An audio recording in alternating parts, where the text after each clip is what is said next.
Hello எல்லாருக்கும் வணக்கம். Welcome to my channel Curry Bites Tamil. இன்றைக்கி நம்ம சேனலில் ஈஸியாக கோபி மஞ்சூரியன் எப்படி பண்ணுறதுன்னு பார்க்கலாம். இதுக்கு நம்ம 200 கிராம் காலிஃப்ளவரை உப்பு போட்ட சுடு தண்ணியில் 5 நிமிஷம் கொதிக்க வச்சு காய வச்சு எடுத்துக்கலாம்.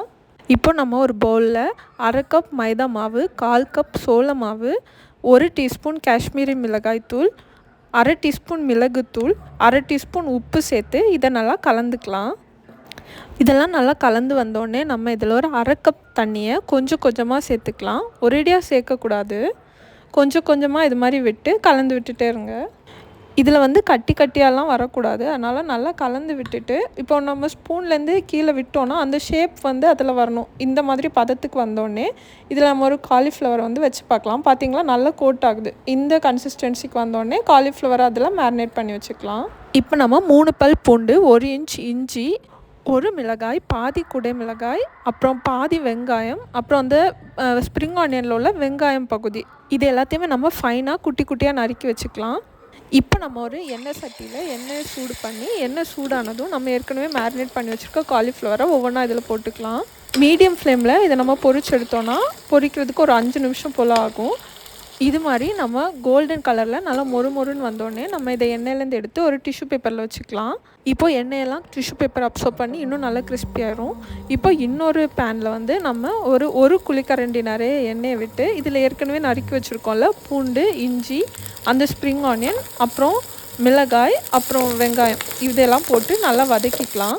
வெங்காயம் கோல்டன் கலர்லாம் ஆக தேவையில்லை. ஒரு 2 நிமிஷம் வதக்கினாலே அந்த கண்ணாடி பதத்துக்கு வந்துடும். கண்ணாடி பதம் வந்தோடனே நம்ம இதில் குடை மிளகாய் போட்டுக்கலாம். இப்போ ஹை ஹீட்டில் நம்ம 2 table spoon tomato ketchup, 2 teaspoon chilli sauce, 2 teaspoon சோய் சாஸ், அப்புறம் 1 டீஸ்பூன் வினிகர், இதை போட்டு நல்லா கலந்துக்கலாம். ஒரு அரை நிமிஷம் நம்ம வதக்கி விட்டால் போதும். நான் 1 டேபிள் ஸ்பூன் சோள மாவை 1/4 கப் தண்ணியில் கலந்து வச்சுருக்கேன். இதையும் நம்ம இது கூட சேர்த்துக்கலாம். சேர்த்து லைட்டாக கட்டியாக வந்தோடனே நம்ம டேஸ்ட் பார்த்துட்டு தேவைப்பட்டால் உப்பும் 1/2 டீஸ்பூன் மிளகும் சேர்த்துக்கலாம். எல்லா சாஸஸ்லேயுமே உப்பு இருக்கும். அதனால் டேஸ்ட் பண்ணிவிட்டு கவனமாக அதுக்கப்புறம் தேவைப்பட்டால் மட்டும் உப்பு சேர்த்துக்கோங்க. இப்போது நம்ம ஏற்கனவே பொரிச்சு வச்சுருக்கோம்ல காலிஃப்ளவர், அதெல்லாம் இதில் போட்டு ஒரு தடவை நல்லா கோட் ஆகிற வரைக்கும் கலந்து எடுத்துக்கலாம். சாஸஸ்லாம் காலிஃப்ளவரில் நல்லா கோட் ஆனோடனே நம்ம இப்போ ஏற்கனவே நறுக்கி வச்சுருந்த ஸ்ப்ரிங் ஆனியன் இலை, அப்புறம் கொஞ்சம் வெள்ளை எள்ளு, இதை போட்டு கார்னிஷ் பண்ணிவிட்டு நம்ம பிளேட்க்கு ட்ரான்ஸ்ஃபர் பண்ணிடலாம். அவ்வளோதான், நம்ம கோபி மஞ்சூரியன் சூப்பராக ரெடி ஆயிடுச்சு. இதை நம்ம ஃப்ரைட் ரைஸ், நூடுல்ஸ், இது மாதிரி எது கூட வேணால் சர்வ் பண்ணிக்கலாம்.